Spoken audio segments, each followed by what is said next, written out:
Hello friends, welcome to your कैन फड्डा classes. और आज जो है हम एनसीईआरटी का जो हमारा फर्स्ट चैप्टर था फ्रेंच रेवोल्यूशन, उसका जो है जो सेकंड पार्ट है the outbreak of the revolution. ये देखिए the outbreak of the revolution. आज जो है हम इसको जो है काफ़ी कंसाइज वे में जो है इसको डिस्कस करेंगे। तो हम पहले जो है इसमें सबसे पहले तो जो हमारा जो हेडलाइन है यानी कि जो टॉपिक का जो टाइटल है the outbreak of the revolution, तो पहले हम इसको जो है इसका मतलब समझेंगे कि एक्चुअल में होता क्या है ये। ठीक है, तो आउटब्रेक का मतलब क्या होता है? किसी चीज का फैलाव या किसी चीज को जो है प्रसार प्रचार हो जाना बहुत ज्यादा।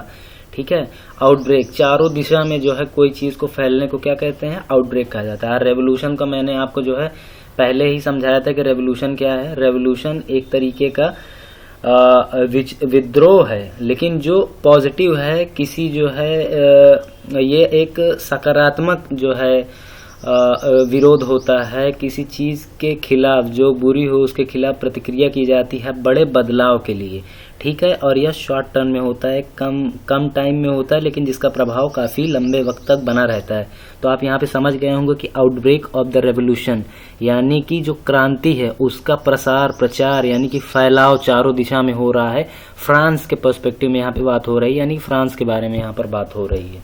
ठीक है, अब हम लोग देखेंगे कि कैसे ये सिचुएशन आई। तो आप देखिए कि लुई 16 जो कि राजा थे, आपको याद होगा, आप ये जरूर याद रखिएगा कि फ्रेंच रेवोल्यूशन के टाइम में वहां का किंग कौन था या राजा कौन थे। तो किंग कौन थे? लुई 16 थे, जिन्होंने क्या किया था? टैक्सेस को बढ़ा दिया था। और उसके पीछे कई जेन्युइन रीजंस भी थे। वॉर यानी कि युद्ध लगातार फ्रांस के चल रहे थे, इंटरनल कई इश्यूज थे, राजा का बहुत ही लग्जीरियस लाइफ था। राजा की जितने भी जो मोनार्क से जुड़े जितने भी लोग थे यानी कि राजघराने से, उनके काफी खर्चे थे। और इन सारी चीजों को लेके जो है जो वहां का जो खजाना था वो एकदम खाली हो गया था। ठीक है, तो एक्चुअली इस लाइन का जो टोटल पर्पस है उसका मतलब ये है कि आपको जो मैंने पहला चैप्टर जो पढ़ाया था उसको जो है मैं, अगर आपने पहला चैप्टर नहीं पढ़ा है तो आप उसको जो है एक बार जो है वीडियो जो है रिकमेंड कर लीजिए, उसको फिर से देखिए और समझ लीजिए, तभी आप जो है ये पार्ट 2 जो है देखिए फ्रेंच रेवोल्यूशन का। ठीक है, तो ज्यादा समझ में आएगा, अदरवाइज आपको क्या करेगा? लैग करेगा, ये आपको समझ में नहीं आएगा। ठीक है, फिर how do you think he could have gone after about doing this, और वो किस तरीके से जो है इसे करने में और आगे कैसे बढ़ा, इस तरीके की बातचीत यहाँ पे हो रही है। ठीक है, अब हम लोग देखेंगे in France of old regime the monarch did not have the power to impose taxes according to his will alone. देखिए, फ्रांस का जो राजशाही सिस्टम था, जो वहां का जो राजवंश का जो तरीका था, राजाओं का जो तरीका था यानी कि मोनार्क का, वो लोग किसी भी टैक्स को लगाने में सिर्फ अपनी अकेले की खाली मर्जी नहीं लगा सकते हैं। यानी कि राजा, यहाँ पे कहने का मतलब ये है, देखिए ओल्ड रिजीम का मतलब है पुराना राजघराना। ठीक है, फ्रेंच का मतलब फ्रांस ये हो गया, ये तो देश हो गया। ठीक है, अब देखिए जैसे कि मैं बता रहा हूं यहाँ पे देखिए, जैसे कि मोनार्क ये राजघराना हो गया, did not have the power to impose taxes. राजघराने के पास कोई ताकत नहीं थी कि वो जो है टैक्सेस लगा सके। ठीक है, दरअसल मैंने आपको एक कॉन्सेप्ट बताया था कि फ्रांस का जो समाज है यानी जो वहां पे लोग रहते हैं वो 3 सेक्शन में डिवाइड है। ठीक है, पहला सेक्शन क्या था? क्लर्जिक का था, जो कि धर्म और उच्च जो लोग थे, धार्मिक अधिकारी जैसे कि पादरी और चर्च, ये सारे लोगों का एक जो समूह था। और जो सेकंड जो स्टेट यानी कि समाज का एक वर्ग, वो सेकंड स्टेट क्या था? वो था आपका नोबल स्टेट था, यानी कि जो मिडिल क्लास थे, लेकिन अपर में आते थे वो, लेकिन वो सेकेंडरी थे। और थर्ड में कौन आते थे? थर्ड में आते थे आपके किसान और ये सारे जितने थे। तो 3 अलग तरीके से सोसाइटी जो है बटी हुई थी। और आप हमेशा याद रखिएगा जो क्लर्जिक था उनका परसेंटेज जो था यानी कि जनता में वो बहुत कम था। यानी कि जैसे कि 100 लोगों का अगर फ्रांस को मान लिया जाए तो 100 लोग में से 10% क्लर्जिक में थे, 20% नोबल में थे, बाकी 70% जो है जो गरीब आदमी थे, किसान थे, आम मजदूरी करने वाले लोग थे, उन लोगों का ये भाग था। ठीक है, तो अब हम देखिए आगे देखते हैं।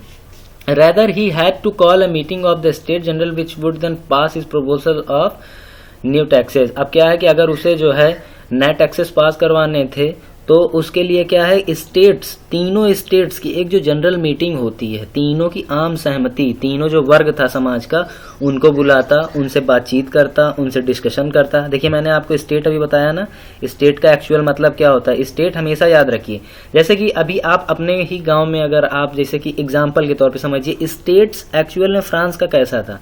जैसे कि गाँव में आप देखेंगे, गाँव में आपको 4 वर्ग दिखेंगे, ठीक है। एक क्या वर्ग दिखेगा हमारा, जो उच्च वर्ग होगा जिसे पुरोहित वर्ग कहा जाएगा। फिर एक वर्ग क्या होगा, जैसे कि ठाकुर हैं, ये सारे लोगों का वर्ग होगा। फिर एक वर्ग क्या होगा, वो व्यापारिक वर्ग होगा। फिर चौथा वर्ग क्या होगा, मजदूरों और जो निचले तबके के लोग होते हैं, जिन्हें एक जो मराठी शब्द है जिसको बोला जाता है दलित। दलित हमेशा याद रखिए एक मराठी शब्द है, ठीक है।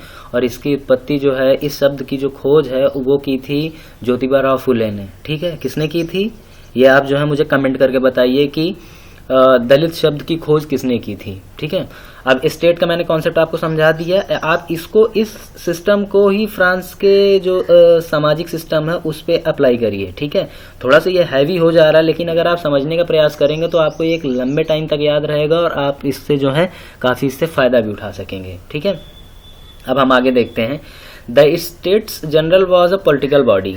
तो क्या स्टेट जो जनरल थी वो क्या थी, वो एक तरीके की राजनीतिक संरचना थी, ठीक है। जैसे कि गांव में ग्राम पंचायत होती है वैसे स्टेट्स होते थे, ठीक है। और स्टेट्स में क्या होते थे, जो तीनों अलग अलग वर्ग थे, पुरोहित और पादरियों का वर्ग जो था, नोबेल्स लोगों का जो वर्ग था और किसानों का जो वर्ग था, वो तीनों के वहां पर रिप्रेजेंटेटिव होते थे। रिप्रेजेंटेटिव का मतलब क्या होता है, प्रतिनिधित्व। अब आप रिप्रेजेंटेटिव का मतलब समझना चाह रहे होंगे तो मैं आपको एकदम सिंपल लैंग्वेज में समझा देता हूं कि जैसे किसी के भी, जैसे कि एक फैमिली है, उसके घर में चार लोग हैं, ठीक है। तो 4 लोगों में माता पिता और 2 भाई बहन, ठीक है। ये लोग हैं बच्चे यानी कि। लेकिन जब कल को कोई व्यक्ति एक आता है कि हमें यार वो फलाने भाई का घर है, उनके घर में जाता हूँ, उनसे मुझे मुलाकात करनी है, तो उस घर में जब वो मिलने जाएंगे तो वो किससे मिलेंगे, उस घर का जो पेरेंट होगा, जो फादर जो होंगे, उनसे जो पिताजी होंगे वही गेट से बाहर आएंगे और बोलेंगे बताइए आपको मुझसे क्या काम है। तो वो क्या होगा, उस 4 दीवारी के अंदर रहने वाले लोगों को रिप्रेजेंट कौन कर रहा है, प्रतिनिधित्व कौन दे रहा है, ठीक है। इसी को रिप्रेजेंटेटिव कहा जाता है, ठीक है। तो मैंने जैसे कि आपको बताया कि कैसे जो है फैसले लिए जाते हैं। अब रिप्रेजेंटेटिव का मैंने भी आपको मतलब समझा दिया। अब आप ये समझिए कि यहाँ पे एक्चुअल में हुआ क्या था। However, the monarch alone could decide when to call a meeting of this body. The last time it was done was in 1614. 1614 में आखिरी बार जो है सिर्फ अकेले जो राजघराना होता है उसने जो है अपनी मर्जी के मुताबिक जो है टैक्स लगाने का यानी कर लगाने का जो होता है फैसला ले लिया था, ठीक है। ये उसके बाद हुआ था। अब क्या किया जा रहा है यहाँ पे देखिए, आगे जो है 5 मई 1789, ठीक है। उसमें क्या हुआ कि लुइस 16 जो था called together an assembly of the states general to pass proposal for new taxes. और क्या किया कि उन्होंने जो है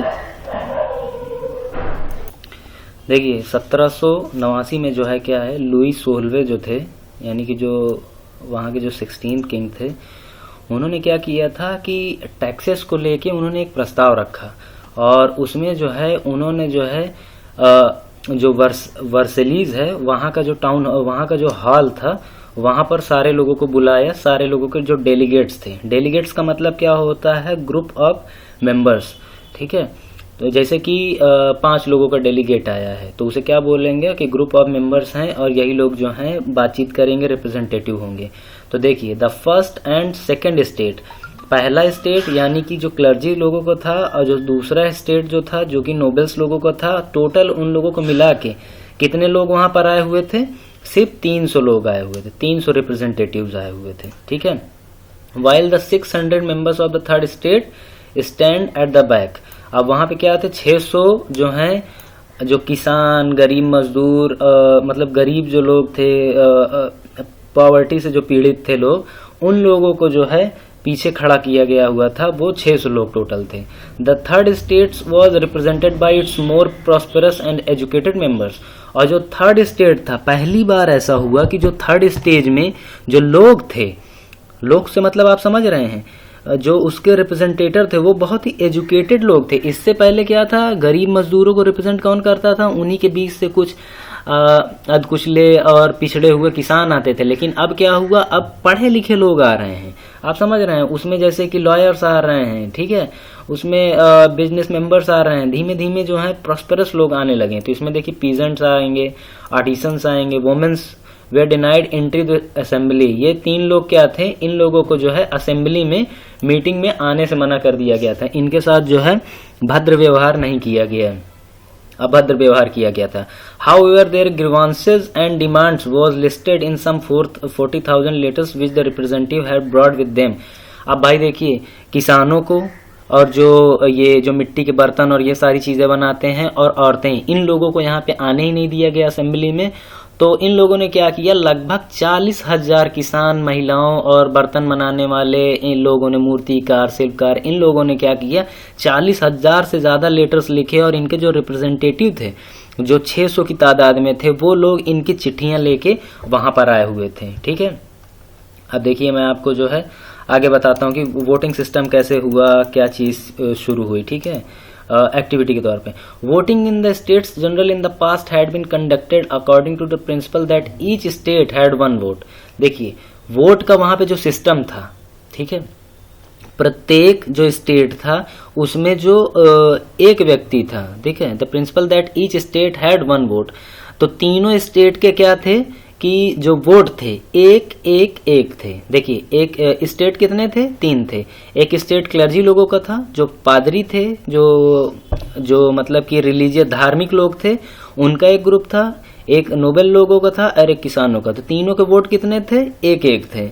this time to Louis 16 was determined to continue the same practice.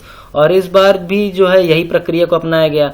But members of the third state demanded that voting now be conducted by the assembly as a whole, which each member would have 1 vote.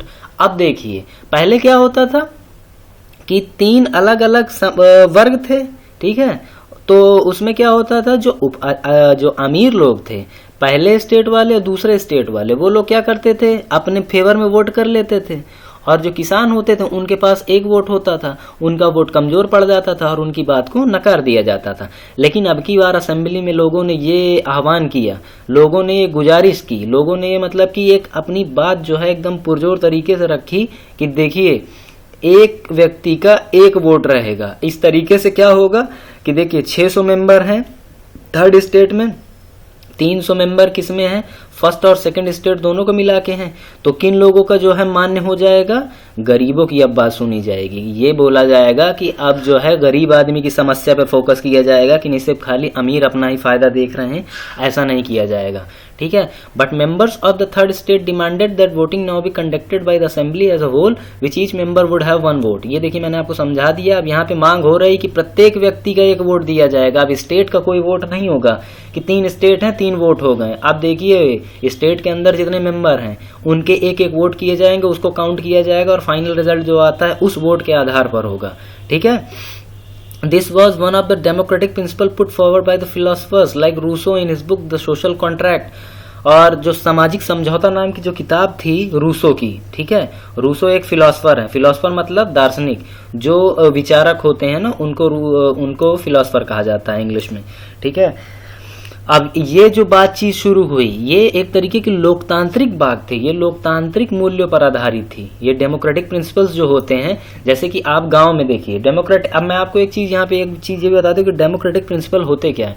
Democratic principles का मतलब ये होता है कि जैसे कि आप एक गांव में रह रहे हैं, जब वहां पे प्रधानी का चुनाव होगा तो 10 लोग उसमें से उठेंगे और बोलेंगे कि हमारा प्रधान ये व्यक्ति होगा। ऐसा नहीं है। डेमोक्रेटिक प्रिंसिपल में होगा ये कि एक व्यक्ति जो 1 रुपए कमाता है, एक व्यक्ति जो 1 रुपया नहीं भी कमाता है और एक व्यक्ति जो करोड़ों कमाता है, तीनों के वोट की कीमत एक व्यक्ति को चुनने का जो अधिकार होगा इक्वल होगा, सेम होगा। ये क्या कहलाता है, डेमोक्रेटिक प्रिंसिपल कहलाता है। इसी को हिंदी में कहा जाता है लोकतांत्रिक मूल्य। ठीक है, लोकतांत्रिक मूल्य से कहा जाता है। अब देखिए When the king rejected the proposal, और राजा जो है इस बात को जब उसने सुना कि यहाँ पे लोग तो अपने अधिकारों की मांग करने लगे हैं, सब बोल रहे हैं कि एक व्यक्ति एक वोट, अब स्टेट के बारे में बात ही नहीं हो रही, राजा को टेंशन हो गई कि यार ये लोग तो 600 हैं, 600 के 600 वोट कर दे हैं तो हमको क्या मिलेगा, ये तो गड़बड़ा जाएगा मामला एकदम। समझ रहे हैं आप मैं क्या कहना चाह रहा हूँ? राजा को ये लगा कि ये लोग एकजुट हो रहे हैं, ये लोग अपने अधिकारों की मांग कर रहे हैं, ये लोग बोल रहे हैं कि अब राजा का बेटा सिर्फ राजा नहीं होगा, अब उसका भी बेटा राजा होगा जो टैलेंटेड है, ठीक है, उसको भी जायज हक है, सब इक्वल हैं, सब लोग समान हैं। यहाँ पे अब ये बातचीत होने लगे, राजा यही चक्कर में क्या हुआ, भयभीत हो गए, डर गए वो एकदम। When the king rejected this proposal, members of the third state walked out of the assembly in the protest. अब क्या हुआ, राजा ने क्या किया, उसने ये विचार को ही जो ये था मामला कि भैया सबको वोट, सबका साथ सबका विकास का जैसे ही मामला आया, राजा जो है तुरंत बिदुक गए, उन्होंने कह दिया भैया ये नहीं हो सकता, ये इम्पॉसिबल है, ठीक है। और जैसे ही उन्होंने ये कहा कि ये वाला जो प्रस्ताव है हम नहीं मानेंगे, सारे के सारे जो थर्ड स्टेट के जो 600 मेंबर्स थे वो लोग घर के बाहर निकल, वो लोग उस हॉल जो जहाँ पे वो लोग बैठे हुए थे मीटिंग के लिए, वो लोग उससे बाहर निकल आए और सीधा प्रोटेस्ट करने लगे, ठीक है। अब प्रोटेस्ट की शुरुआत यहाँ से शुरू हो गई। क्या हुआ कि उनकी बात ही नहीं सुनी गई, ठीक है। अब ये कुछ इंपॉर्टेंट डेट्स हैं जो हम लोग को देख लेना चाहिए यहाँ पर, ठीक है। सम इंपॉर्टेंट डेट्स यानी कि कुछ महत्वपूर्ण तिथियां हैं जो फ्रांस की पूरे लगभग जो मॉडर्न हिस्ट्री का जहाँ से हिस्सा शुरू होता है आधुनिक इतिहास का, वहां से देखते हैं। तो क्या है कि Louis 16 become king of France, Louis 16 जो है राजा बनते हैं 1774 में। फ्रेसेज इम्पटी ट्रेजरी, और वहां पे वो क्या देखते हैं, खजाना एकदम खाली है, लोगों के बीच जो है अब जो है पुराना जो राजघराना है उसको लेके जो है लोगों के बीच में क्या हो रहा है, लोगों के अंदर जो है रुझान जो है नकारात्मक होने लगे हैं। लोग अब जो है भद्दी भद्दी बातें करने लगे हैं, लोग ये बोलने लगे हैं कि अब इस रजवाड़े में कोई दम नहीं है, इसे उखाड़ के फेंक दिया जाए, यानी कि क्रांति कर दिया जाए। अब 1789 देख लेते हैं, कन्वोकेशन ऑफ स्टेट्स जनरल। अभी जिस मीटिंग का मैंने यहाँ पर जो चर्चा किया है, जिसमें जो है तीनों अलग अलग स्टेट्स के जो लोग हैं गैदर्ड हुए, लोग इकट्ठा हुए हैं बातचीत करने के लिए, अपनी मांग को रखने के लिए, आने वाले टाइम में किस तरीके से प्लानिंग करना है, समाज को किस तरीके से चलाना है, फैसले किस तरीके से लेने हैं, तो उसके बारे में यहाँ पे क्या होगा, बातचीत शुरू होगी, ठीक है। अब क्या होगा 1791, अब इसमें क्या होगा, a constitution is frame to limit the powers of the king and be guarantee basic rights to all human beings. 1791 में एक व्यवस्था की गई, उसमें ये कहा गया कि अब जो है फ्रांस में एक संविधान होगा जिसमें जो है राजा की जो शक्तियां होंगी उसको कम कर दिया जाएगा, और उसकी जो शक्तियां होंगी वो संविधान के अकॉर्डिंग चलेंगी, ना कि उसके मर्जी के हिसाब से। मतलब कल को राजा अगर ये बोल देगा कि जो ये छुटकऊ जो हैं, जो छुटकऊ आदमी है गांव में, यानी कि जो दलित हैं या जो गरीब जो तबका है, अगर उनको फांसी देने का व्यवस्था किया जाएगा तो क्या होगा, उनको फांसी नहीं दिया जाएगा, क्योंकि संविधान में ऐसा नहीं है। तो अब यहाँ पे क्या समझ में आता है, डेमोक्रेटिक प्रिंसिपल्स पे अब काम होगा। अब जो है किसी भी आदमी को बेवजह प्रताड़ित नहीं किया जाएगा, ठीक है। तो कॉन्स्टिट्यूशन के हिसाब से अब देखिए 1792-93 में क्या होगा, France become a Republic, France जो है एक गणतंत्र बन जाता है। अब देखिए रिपब्लिक का आप मतलब समझ लीजिए, ठीक है। रिपब्लिक का मतलब होता है री का मतलब होता है चुना जाना, और पब्लिक का मतलब क्या होता है, जनता के द्वारा। तो देखिए गणतंत्र, लोगों के माध्यम से चुने जाने की जो व्यवस्था होती है उसको क्या कहते हैं, रिपब्लिक कहते हैं। ये कॉन्सेप्ट जो है इंपॉर्टेंट है, इसे याद रखिएगा। द किंग इज बिहेडेड, और राजा का सर कलम कर दिया गया 1792 में लुई 16 का, ठीक है। Overthrow the Jacobian Republic, Jacobian Republic जो वहां पर जो था अब वो जो है फैलाव में आ गया। ए डायरेक्टरी रूल फॉर्म्स, अब वहां पे क्या है कि एक जो है डायरेक्टरी रूल बना दिया गया है फ्रांस को रूल करने के लिए, ठीक है। अब यहाँ पे देखिए 1815 में क्या होगा, 1804 में, हाँ 1804 में देखिए Napoleon becomes emperor of France annex large part of Europe. और क्या होता है 1804 में वहां का राजा कौन बन जाता है, वहां का बादशाह जो बन जाता है नेपोलियन बन जाता है, नेपोलियन बोनापार्ट, ठीक है। और 1815 में क्या होता है, नेपोलियन जो है युद्ध हार जाता है, जिसको जो है वाटरलू का वॉर बोला जाता है। वाटरलू एक आइलैंड है, ठीक है, याद रखिएगा। आइलैंड मतलब क्या होता है, द्वीप। द्वीप का छोटा सा कॉन्सेप्ट यहाँ पर आप ये समझ लीजिए, एक ऐसा छोटा जमीन का हिस्सा जिसके चारों तरफ पानी भरा हुआ है, ठीक है, वो क्या कहलाएगा, आइलैंड कहलाएगा, ठीक है, द्वीप का मतलब यही होता है, एक जमीन का हिस्सा या भूखंड जो चारों तरफ पानी से घिरा हुआ, वो क्या कहलाएगा, आइलैंड कहलाएगा। वाटरलू क्या है, वाटरलू आइलैंड है। मेरे क्वेश्चन का आप जवाब दीजिएगा यहाँ पे कि वाटरलू क्या है, ठीक है, नीचे कमेंट करके आप बताइए। देखिए, the representative of the third state viewed themselves as a spokesman for the whole French nation. और जैसे ही उन लोगों की मांग को अस्वीकार किया गया, थर्ड स्टेट वाले जो 600 रिप्रेजेंटेटिव थे, उन्होंने ये कह दिया कि अब कोई बकवास नहीं होगी, अब सीधी सी बात है, अब हम पूरे जो देश को जो रिप्रेजेंट कर रहे हैं अब वो हम हैं, अब कोई राजा वाजा का कोई कानून नहीं चलेगा भारत में, ठीक है। On June's they assembled in the hall of indoor tennis court in the grounds of Versailles. Versailles में ही जो है एक टेनिस ग्राउंड था, टेनिस जो खेला जाता है वहां पर ग्राउंड था, सारे लोग असेंबल्ड हुए यानी कि इकट्ठा हुए, ठीक है। असेंबल्ड का मतलब क्या होता है, इकट्ठा हुए, और उन्होंने तय किया कि national assembly as a swore not to disperse till they had drafted a constitution to France that would limit the powers of the monarch. और उसी टेनिस कोर्ट के अंदर वो जितने भी मेंबर थे उन्होंने तय किया कि यही अब जो ये सारे जितने लोग हैं ये नेशनल असेंबली है, और अब जब तक एक फ्रांस का एक कॉन्स्टिट्यूशन जो है बन नहीं जाता है वो अपने आप को डिस्पर्स नहीं करेंगे, यानी कि वो किसी को भी स्वीकार नहीं करेंगे, और सारे लोग जो हैं अब जो है सिर्फ एक कॉन्स्टिट्यूशन बनाएगा और वो फ्रांस का कॉन्स्टिट्यूशन होगा। They were led by Mirabeau and Abbé Sieyès, ठीक है। जो इस जो थर्ड असेंबली के जो लीडर थे, ठीक है, उनका नाम क्या था, उनका नाम था मिराबियो और अबेसीज, ठीक है। Mirabeau was born in noble family but was convinced of the need to do away with the society of feudal privilege. जो मराबियो थे वो बहुत ही एक उच्च परिवार से संबंध रखते थे, ठीक है। नोबल फैमिली का मतलब होता है हाई क्लास फैमिली, जो मतलब कि बहुत जो है धनाढ़ टाइप का होता है, जिनके पास माल जर बहुत होता है, पैसा बहुत होता है, ठीक है। अब क्या है कि सोसाइटी ऑफ फ्यूडल प्रिविलेजेस का उन्होंने जो है इसके खिलाफ लड़ाई लड़ी। He brought out a journal and delivered powerful speeches to crowd assembled at Versailles. Versailles में जो भीड़ इकट्ठा हुई थी उनके लिए उन्होंने कई जनरल्स लिखे, बहुत सारे। जो ये जनरल्स का मतलब होता है जो घोषणा पत्र होते हैं, बड़ी बड़ी जो लेख होते हैं कि लोगों आपके साथ कैसे जो है ये लोग जाति कर रहे हैं, आपको इनके अगेंस्ट में खड़ा होना है, ठीक है। और ये जो है वर्सलीज में जो असेंबल्ड हुए थे लोग, उनके साथ जो है ये चीज बातें शुरू की गई और उनको जो है उन्होंने एड्रेस किया। अब देखिए ये जो आपको ये तस्वीर में जो ये भीड़ दिख रही है, ठीक है, ये जो व्यक्ति जो है ये मराबियो होंगे, ठीक है। और यहीं पे जो है सारे के सारे लोग जो हैं अपनी मांगों को लेके खड़े हैं। वो 600 लोग जो राजा की बात के जो खिलाफ जाके वो लोग जो बाहर आ गए थे, उन्होंने अब तय किया कि भैया देखो अब हम अपना कॉन्स्टिट्यूशन बनाएंगे और उसी के अकॉर्डिंग राजा को भी काम करना पड़ेगा और पूरे फ्रांस को उसी के अंदर जो रह के ही काम करना पड़ेगा। तो ये टेनिस कोर्ट का जो है ये औथ है, यहाँ पे शपथ लिया जा रहा है, ठीक है। ये देखिए ये व्यक्ति लोग ये क्या किए हैं, हाथ उठाए हुए हैं और यहाँ पे जो है शपथ ले रहे हैं, ठीक है। ये जो है प्रारंभिक स्केच तैयार किया गया था जैक्विस लुइस डेविड के माध्यम से और इसको जो है नेशनल असेंबली में जो है टांगने के लिए बनाया गया था, ठीक है। तो ये तस्वीर जो है इसका मसला यही है और इसको बनाया किसने था, जैक्विस लुइस डेविड ने बनाया था, ठीक है।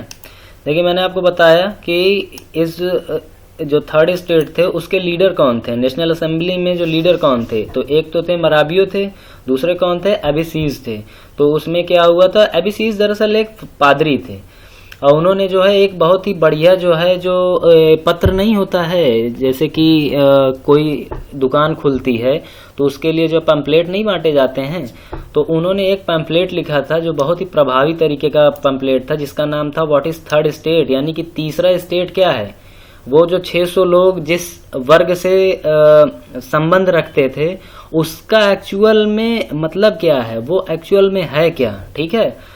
तो अब देखिए, while the National Assembly was busy at Versailles drafting a constitution, the rest of France seethed with turmoil, ठीक है। अब क्या हुआ कि नेशनल असेंबली जो है जब वर्सलीज के अंदर जो है कॉन्स्टिट्यूशन बनाने में बिजी थी तो पूरा फ्रांस क्या हुआ था, उथल पुथल हो गया था और जो है यानी कि तनाव की एक स्थिति पैदा हो गई थी। ए severe winter had meant a bad harvest. और क्या हुआ कि उस साल जो है बहुत ज्यादा ठंडी भी पड़ी थी तो उससे क्या हुई कि पूरी फसल बर्बाद हो गई, ओले बहुत ज्यादा वो हो गए। द प्राइस ऑफ ब्रेड रोज, जो ब्रेड समझ रहे हैं, जो पाव रोटी होती है, उसकी क्या हो गई, कीमत बहुत बढ़ गई। Often bakers exploited the situation and hoarded supplies. अब क्या होता है, जब कोई सामान की कीमत कम हो जाती है तो दुकानदार क्या करते हैं, होर्डिंग करना शुरू कर देते हैं। होर्डिंग का मतलब क्या होता है, वो सामान को उस टाइम पे नहीं बेचते हैं और उसको छिपा के घर में रख लेते हैं, और कुछ दिन बाद जब मार्केट में सारा सामान बिक जाता है तो वही सामान जो 5 रुपए का बिक रहा होता है उसे अब वो कितने का बेचेंगे, आप बताइए। होर्डिंग का मतलब क्या होता है, आप जो है कमेंट बॉक्स में लिखिए। अब होर्डिंग का मैं मतलब यहाँ पे समझा भी दे रहा हूँ आपको। होर्डिंग का मतलब ये है कि सामान को जब्त करके रख लेना अपने घर में, एक दुकानदार के तौर पे, एक व्यापारी के तौर पे, और जब वो सामान समाज में जब बिके ना, मतलब कि समाज में जब मांग बढ़ जाए और वो सामान उपलब्ध ना हो तो उसको दुगना कीमत पे बेचना, इसी को होर्डिंग कहते हैं, ठीक है। After spending hours in long queues at the bakery. देखिए क्यूज का मतलब क्या होता है, लाइन होती है, ठीक है, जो लंबी लंबी लाइनें नहीं लगती दुकान के बाहर, तो उसको ही बोलते हैं queues. Bakery, crowds of angry women storm in the shops and the same time the king order troops to move into Paris on July 14।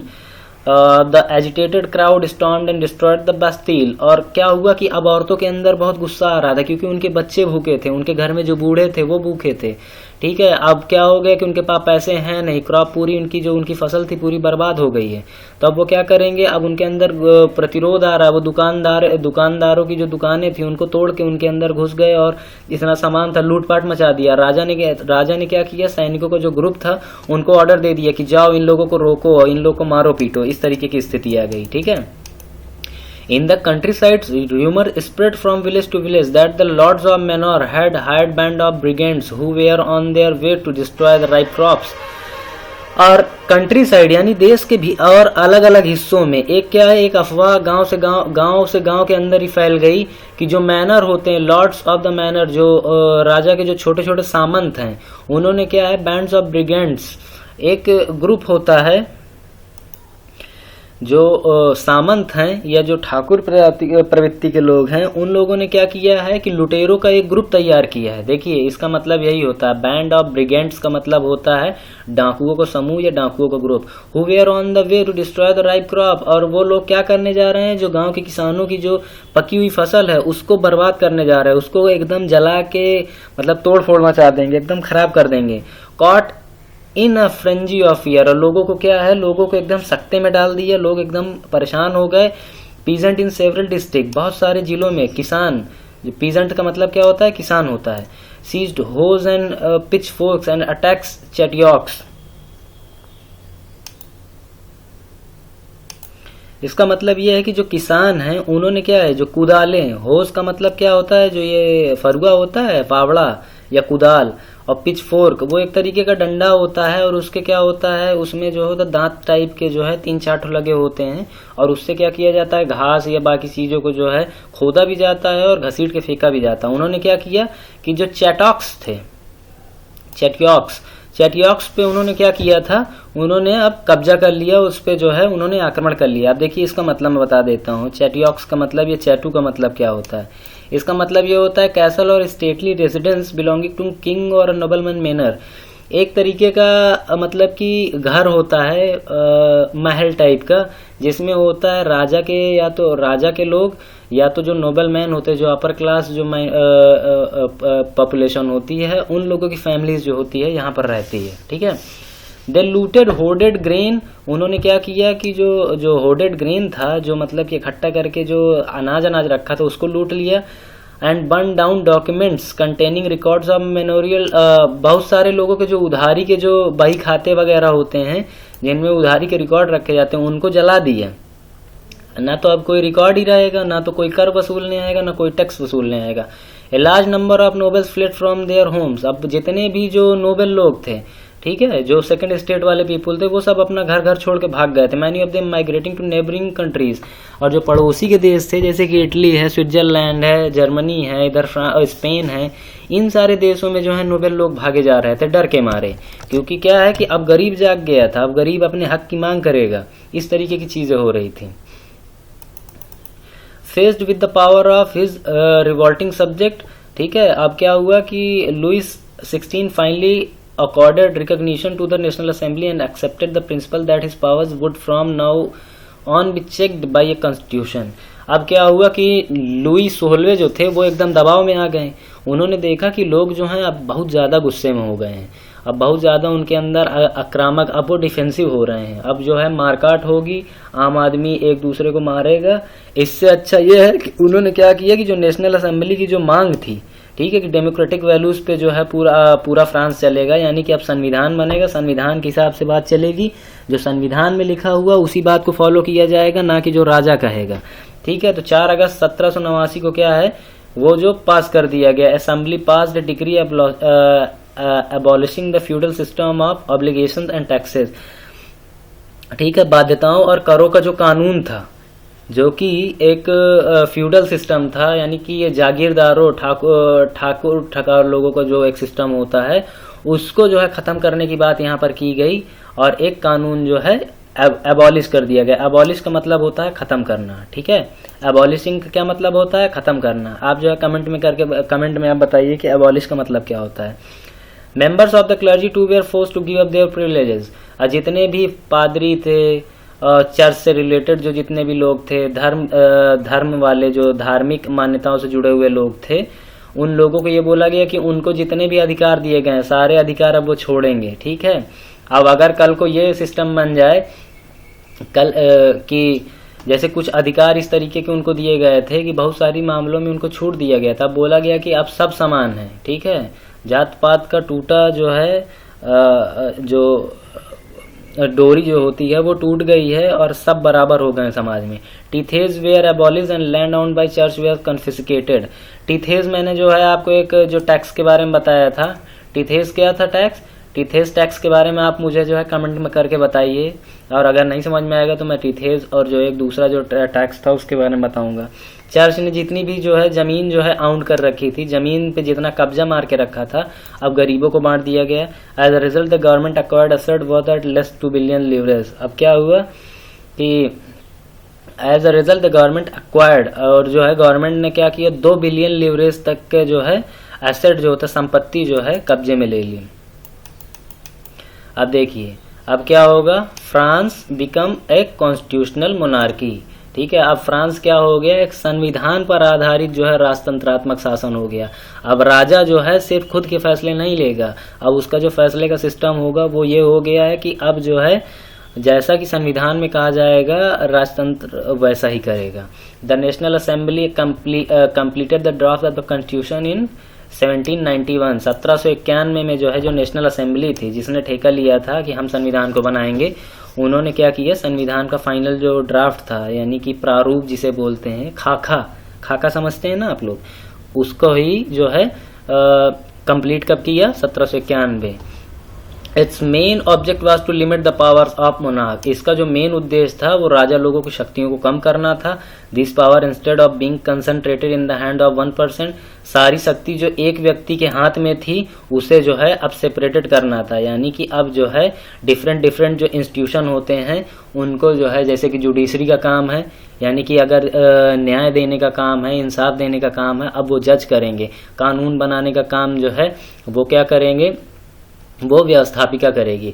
जो उसे एग्जीक्यूट करने का काम जो होगा उसे क्या करेगी, विधायिका करेगी। ठीक है, तो इस तरीके से क्या किया गया, सेपरेट कर दिया गया काम को। ठीक है, 3 अलग अलग सेक्शन बना दिए गए, लेजिस्लेटिव बना दिया गया, एग्जीक्यूटिव बना दिया गया, जुडिशरी बना दिया गया। ठीक है, this made a France a constitutional monarchy. और क्या हुआ, इस कानून ने जो क्या है कॉन्स्टिट्यूशनल मोनार्की बना दी। Explain how the new political system work, और किस तरीके से जो है ये काम करेगा, इसको भी जो है पूरा जो है आगे मैं ये मैप में अब मैं आपको बताता हूँ। ठीक है, देखिए जुडिशरी जो है वो जज जो है अब कानून देखेगा। ठीक है, और जो एग्जीक्यूटिव जो है उसमें कौन कौन आएंगे, एग्जीक्यूटिव में किंग आएंगे और मिनिस्ट्रीज आएंगी। फिर लेजिस्लेचर में क्या आएगा, नेशनल असेंबली रहेगी, 745 मेंबर रहेंगे। ठीक है, 745 मेंबर क्या करेंगे, वो राजा को अब कंट्रोल करेंगे। ठीक है, राजा भी उनको वीटो कर सकता है। ठीक है, अगर वो कुछ गलत फैसले लेंगे तो राजा वीटो करेगा। और नेशनल असेंबली को कौन जो है कंट्रोल करेगा, नेशनल असेंबली को जो है कंट्रोल करेगा मिनिस्ट्रीज करेंगी।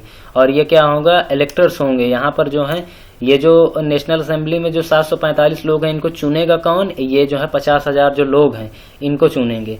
और एक्टिव सिटीजन्स भी का सिस्टम शुरू किया गया, इंटाइटल टू वोट, जो जिन्हें वोट करने का अधिकार होगा लगभग जो है 40 लाख की जो पॉपुलेशन है 28 मिलियन में, उनको जो है एक्टिव सिटीजन के तौर पे जो है इंटाइटल्ड किया गया।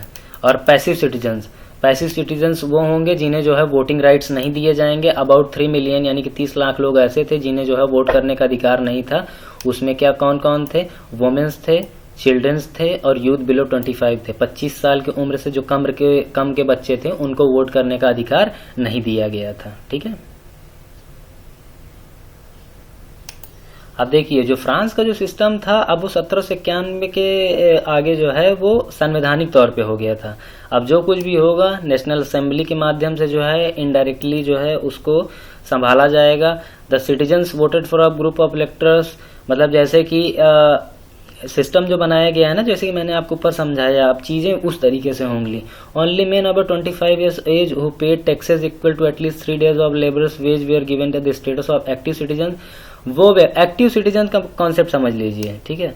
एक्टिव सिटीजन में ये माना गया कि वो व्यक्ति जो 25 साल से ऊपर का है, जो टैक्स पे करता है, उसको जो है एक्टिव सिटीजन में रखा जाएगा। That is they were entitled to vote, और उन्हें वोट करने का अधिकार होगा। The remaining men and all women were class as a passive citizen, और बाकी लोग जो इस प्रक्रिया से नहीं गुजरते हैं, यानी कि जिन्हें जो है जो 25 से उम्र के ज्यादा के नहीं हैं और औरतें हैं, और उनका एक मामला यह है कि वो टैक्स नहीं पे करते हैं, उनको वोट करने का अधिकार नहीं है, तो इन्हें पैसिव सिटीजन कहा जाएगा। ठीक है। आप कमेंट में ये करके बताइए कि पैसिव सिटीजन किन्हें कहा जाता है और नेगेटिव सिटीजन किसे कहा गया है फ्रांस के परिप्रेक्ष्य में। ठीक है। अब ये कुछ छोटी छोटी बातें हैं, उनको मैं बता देता हूँ। फिगर में जो है लिखा हुआ है the declaration of rights of man. ये डिक्लेरेशन ऑफ राइट्स मैन का जो है ये तस्वीर है। इसमें ये है, ये पेंटेड किसके द्वारा था? ली बार्बियर। ठीक है। ली बार्बियर के द्वारा जो है 1790 में इसे पेंट किया गया था। इसमें जो है जो राइट रिप्रेजेंट्स फ्रांस है, फ्रांस के जो लोगों के जो अधिकार हैं उनको जो है इसमें वर्णित किया गया था। ठीक है। अब देखिए सोर्स सी देख लेते हैं। अभी ये पहले देख लेते हैं ये क्या है। The constitution begin with the declaration of the rights of a man and citizen, और यहाँ पे जो है आदमी और नागरिकों के अधिकारों के बारे में जो है घोषणा पत्र है, जो राइट ऑफ डिक्लेरेशन है। Right such as the right to life, freedom of speech, freedom of opinion, equality before law were establish as natural and inalienable rights. ठीक है। यहाँ पे दो अलग अलग तरीके के राइट्स बनाए गए हैं। कुछ ऐसे राइट्स बनाए गए जिन्हें जो है व्यक्ति किसी भी परिस्थिति में उससे उन अधिकारों को नहीं छीना जा सकता है। इसी को जो है क्या बोला जाएगा? नेचुरल, या बोला जाएगा इनएलिएनेबल राइट्स, यानी कि उनको छीना नहीं जा सकता है। It was the duty of the state to protect its citizens natural right, और यह राज्य का काम था, जो नेशनल असेंबली थी वो इस तरीके के कानून बनाए कि लोगों के अधिकार जो है उनसे न छीने जा सकें। ठीक है। अब हम लोग ये देख लेते हैं कि the declaration of rights of man and citizen में क्या क्या है। ठीक है। तो ये देख लेते हैं। अब इसमें देखिए पहला क्या है? The mens and bones remain free and equal rights. जो आदमी जो भी पैदा हुआ है उसे जो है आज़ाद रहने का और इक्वल जो समानता भरे जो अधिकार है प्राप्त करने का अधिकार है। The aim of every political association is the preservation of the natural and inalienable rights of man. They are liberty, property, security and resistant to operation. अब इसमें क्या है? उनका सिस्टम ये बनाया दिया गया कि उन्हें आज़ादी, संपत्ति रखने का अधिकार, सुरक्षा का अधिकार और रेसिस्टेंट टू ऑपरेशन। अगर कोई उनका जो है उनको प्रताड़ित कर रहा है, उन्हें कोई परेशान कर रहा है, तो उसके खिलाफ जाने का अधिकार मिलेगा। वो चाहे नोबल हो, वो चाहे क्लर्जी हो, चाहे जो हो, यहाँ तक कि राजा के खिलाफ, अगर राजा भी किसी के खिलाफ जाति करता है तो उसके अगेंस्ट में जाने का अधिकार जो है declaration of rights of man के तहत जो है दिया गया। देखिए पेपर में आपके जैसे कि डायरेक्ट क्वेश्चन आ सकता है कि फ्रांस की क्रांति में जो द राइट्स ऑफ डिक्लेरेशन थे उसके पॉइंट्स क्या क्या हैं। तो आपको ये टोटल जो 6 पॉइंट्स दिए हुए हैं, आप इनको एक्यूरेट एज इट इज उठा के आप उनको वहां पे अपने आंसर में रख देंगे, और आई होप कि आपको जो है उसमें कंप्लीट नंबर मिलेंगे। ठीक है। The sources of all sovereignty reside in the nation. No group or individual may exercise authority that does not come from the people. अब देखिए आप कानून का जो सोर्स हो गया है वो आम जनता हो गई है। आम जनता जिस कानून को लेकर सहमत नहीं होगी, अब कोई भी व्यक्ति उसका इस्तेमाल नहीं करेगा। ठीक है। मैंने जैसे कह दिया कि राजा अब अपनी मनमर्जी नहीं चलाएगा, इसका सीधा से मतलब ये है। Liberty consist of the powers to do whatever is not injurious to other. स्वतंत्रता के आधार पर कोई भी ऐसा काम किया जा सकता है जो आम लोगों को परेशान न करे। ठीक है। इस तरीके की बातें की गई यहाँ पर। The law has the right to forbid only action that are injurious to society. कानून जो है अब खाली उन्हीं चीजों को रोकेगा जो सोसाइटी के लोगों को जो है इंजूरियस है, यानी कि जो नुकसानदेह है, ठीक है। Law is the expression of the, ये देखिए, law is the expression of the will. Law जो है सभी लोगों की इच्छा का जो है मूल रूप है। The citizens have right to participate in its formation. कानून को बनाने में अब लोग जो है भागीदारी दें, अपने आप को उसमें इन्वॉल्व कर लें, पर्सनली और थ्रू देयर रिप्रेजेंटेटिव, और लोगों के माध्यम से। All citizens are equal before it, और अब लोग जो हैं इसके कानून के सामने सब बराबर हैं, ठीक है। नो मैन में बी अक्यूज्ड, अरेस्टेड, रुकिए थोड़ा मैं इसको जो है डिलीट कर लेता हूँ यहाँ पे, इसका क्या मतलब है, अच्छा ठीक है। नो मैन में बी अक्यूज, अरेस्टेड और detained accept in case determined by the law. अगर कानून यह नहीं तय करता है कि इस व्यक्ति ने कोई गुनाह किया है या नहीं किया है, तब तक उससे पहले ना तो उसे अरेस्ट किया जा सकता है, ना उसके ऊपर आरोप प्रत्यारोप लगाए जा सकते हैं, और ना ही उसे डिटेन किया जा सकता है। डिटेन का मतलब है कि कानून गुनाह करने से पहले ना उसे अरेस्ट नहीं किया जा सकता है, ठीक है। अब अगला है कि एवरी सिटीजन में speak, right and print freely, और जितने भी नागरिक हैं अब वो कहीं पे भी कोई भी अपनी बात को रख सकते हैं, किसी भी बात को लिख सकते हैं और प्रिंट कर सकते हैं, यानी कि उसका प्रकाशन कर सकते हैं, उसे जो है उसकी किताबें लिख सकते हैं। He must take responsibility for the abuse of such liberty in cases determined by the law. कानून जो है यहाँ पर जो है कुछ अलग तरीके की बाध्यताएं लगा सकता है कि कोई व्यक्ति अपनी स्वतंत्रता, अपनी लिबर्टी से ज्यादा की मांग ना करे और अपनी स्वतंत्रता का ज्यादा फायदा ना उठाए, कुछ इस तरीके की व्यवस्था की जा सकती है। For the maintenance of the public force and for the expenses of the administration common taxes indispensable. और क्या है कि कानून व्यवस्था किस तरीके चलेगी, समाज में जो सारी व्यवस्था है सारी, जैसे कि जुडिशरी सिस्टम है, न्यायालय है, कोर्ट है, ये सब कैसे चलेंगे, इन सारी व्यवस्थाओं को सुचारू रूप से चलाने के लिए लोगों को जो एक जेन्युइन तरीके का जो टैक्स होता है वो लोगों से वसूला जाएगा। आगे हम आखिरी जो 17वां जो राइट्स जो है उसके राइट जो है उसके बारे में बात कर लेंगे। Since property is sacred and inviolable right, no one may be deprived of it unless a legally establish public necessity requires. In that case a just compensation must be given in advance. यहाँ पर एक कानून यह अब बना दिया गया है कि किसी भी व्यक्ति की कोई जमीन है, संपत्ति है, कोई भी व्यक्ति उस पर जो है यानी कि जबरदस्ती जो है उस पर कब्जा नहीं करेगा। यानी कि अगर जैसे कि राज्य सरकार को ज़रूरत भी है कि हम यहाँ पे घर बनाना चाह रहे हैं या कोई राजभवन बनाना चाह रहे हैं, सड़क बनाना चाह रहे हैं, तो उसे जो है कंपनसेशन दिया जाएगा, उसे जो है उस ज़मीन की कीमत का पैसा दिया जाएगा, उसके बाद ही उसकी प्रॉपर्टी, उसकी संपत्ति पर कब्जा किया जाएगा। देखिए अब कुछ आखिरी में जो है यहाँ पर जो है टर्मिनोलॉजीज हैं जिनको जो है मैं यहाँ पे बता देता हूँ आपको। देखिए रीडिंग पॉलिटिकल सिंबल्स, कुछ कानून, कुछ तरीके के वहाँ पे सांकेतिक चिन्ह थे जिनको जो है काफ़ी एम्फेसाइज किया गया था फ्रेंच रेवोल्यूशन में, ठीक है। तो जैसे कि broken chains way are use of freedom slaves, broken chain stand for act of become fame. यहाँ पे जो है टूटी हुई चेन का जो है उदाहरण दिया गया था, उसके चित्र जो है बहुत प्रचार किए गए थे। इसका मतलब यह है कि अब जो है कोई गुलामी नहीं करेगा। इससे इसका मतलब यह है द बंडल ऑफ रॉड्स और फासेज। एक देखिए one road can be easily broken but not an entire bundle. अब इसमें ये चीज़ बताई गई कि एकता में ही ताकत है। इसमें यह बताया गया कि अगर सारे लोग मिलजुल के एक साथ रहेंगे तो उनको कोई भी जो है नुकसान नहीं पहुंचाएगा। यहाँ पर यह बताने का प्रयास किया गया है।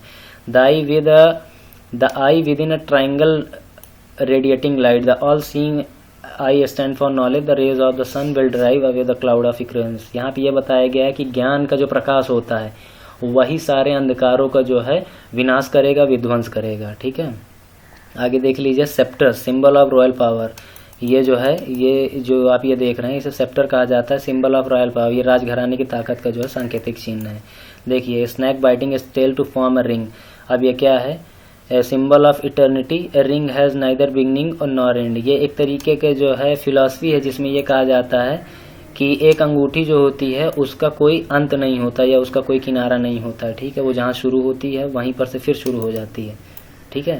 तो ये जो हो गया आपका चैप्टर जो है कंप्लीट हो गया है, और चैप्टर नहीं, ये पार्ट सेकंड आपका कंप्लीट हो गया। तो आई होप ये आपको समझ में आया होगा। नहीं समझ में आया, कोई चीज़ में आपको प्रॉब्लम हो रही तो आप मुझे जो है कमेंट ज़रूर करें, और मैं कमेंट को जो है सीरियसली पढ़ के जो है मैं आपको उनको बेहतर तरीके से आंसर करूंगा। और अगर आंसर भी नहीं समझ में आएगा तो मैं आपको डाउट क्लियर सेशन के तौर पर मैं कुछ वीडियोज़ जो है बनाऊँगा, ठीक है। तो ये जो है आप इस वीडियो को कंप्लीट देखने के लिए थैंक यू।